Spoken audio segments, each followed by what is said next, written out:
जादुई चुड़ैल की कहानी। एक घने और रहस्यमय जंगल के बीचों बीच एक छोटा सा गांव बसा था, धनपुर। यह गांव जितना सुंदर था उतना ही विचित्र भी, क्योंकि हर रात यहाँ किसी अनजान शक्ति की हल्की हल्की सरसराहट सुनाई देती थी।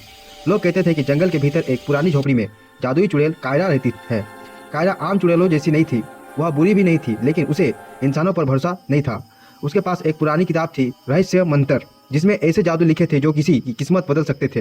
गांव वाले उसे डरते थे, मगर कोई भी उसे देख नहीं पाया था। गांव में एक 12 साल का लड़का रहता था, आरव। वह निडर, जिज्ञासु और दयालु था। उसे चुड़ैल की कहानियों पर आधा विश्वास था, लेकिन वह जानता था कि हर कहानी के पीछे कोई न कोई सच जरूर छिपा होता है। एक दिन गांव में सूखा पड़ गया, खेत जल गए, कुएं सूख गए और लोग परेशान हो गए। तभी गांव के बुजुर्ग बोले, अगर कोई हमारी मदद कर सकता है तो वह जंगल की चुड़ैल ही है। सभी डर कर चुप हो गए, लेकिन आरव आगे आया। मैं जाऊंगा, मैं उससे मदद मांगूंगा। और उसने हिम्मत से कहा।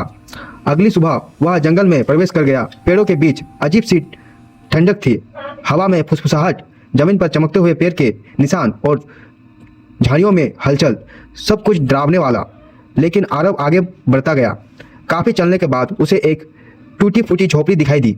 दरवाजा अपने आप चरचराता हुआ खुल गया। अंदर मोमबत्तियां जली हुई थी, जादुई औषधियां रखी थी और हवा में नीली रोशनी तैर रही थी। अचानक पीछे से एक आवाज आई, क्यों आए हो इंसान के बच्चे? हमारे गांव पर संकट है, कृपया मदद कीजिए।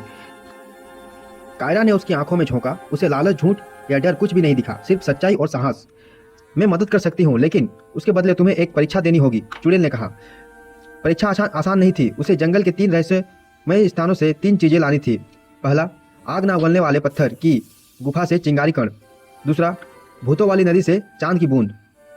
तीसरा, अंधेरे पेड़ की जड़ से जीवन धूल। अरब खतरनाक रास्तों से गुजरा, डरावनी आवाजों सुनी और हार नहीं मानी। उसने तीनों चीजें लाकर कायरा के सामने रख दी। कायरा मुस्कुराया, तुमने साबित कर दिया कि इंसानों में अच्छाई भी बाकी है। उसने तीनों चीजों को मिलाकर जादुई मंत्र पढ़ा। आसमान चमक उठा, बादल गरजे और धनपुर में मूसलाधार बारिश शुरू हो गई।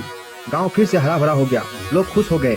अब आरब ने धन्यवाद कहा तो कायरा ने उसे सिर सहलाया और बोली, तुम जैसे निडर और दयालु बच्चे के कारण ही इस दुनिया में जादू जिंदा है।